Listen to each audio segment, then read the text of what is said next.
How has blogging reconnected you with your passions for journalism and writing? So going through the College of Journalism at University of Florida all those many years ago, I was fully engaged in writing while I was in school and did work on the student newspaper doing music reviews for a couple of years. One was College Magazine there at University of Florida. Allowed me the chance to really express my likes and my passions. Many years have gone by where in the travails of Randall Metting, I've gotten away from that passion and love of writing. So here I am creating a blog, creating a brand for myself, throwing down these topics, anything from food and drink to music to sports.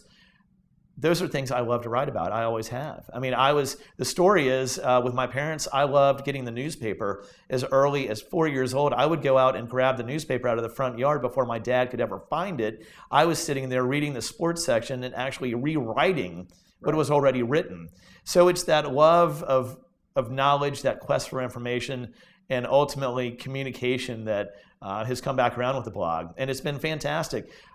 Just the freedom of expression and the freedom of coming up with unique topics that I want to share. Yeah. So I keep a pad of paper or a couple pads of paper around my place or even in my car where I'm constantly jotting down either places I'll see or things I think about that I want to share and just come up with lists of ideas and go through them so that I'm never out of information to share. Yeah. It's more or less just finding the time to do it all. Yeah. Take me through some examples of your writing. Absolutely. So one example would be talking about new restaurants here in Austin. So a location called Friedman's, which is on the backside of the UT campus, a great, unique venue that it's a restaurant and bar with a barbecue smokehouse, actually sits in a pre-Civil War era building.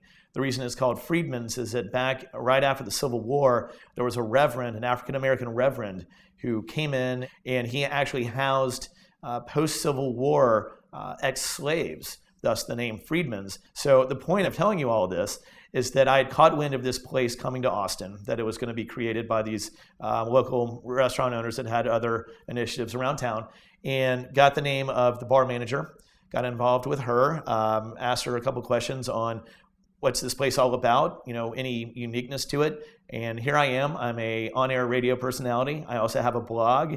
I'm also very active in marketing and helping market entities here in Austin. And hey, let's meet up. So she invited me over, was part of a VIP grand opening, and they had just wonderful amounts of food and exquisite cocktails.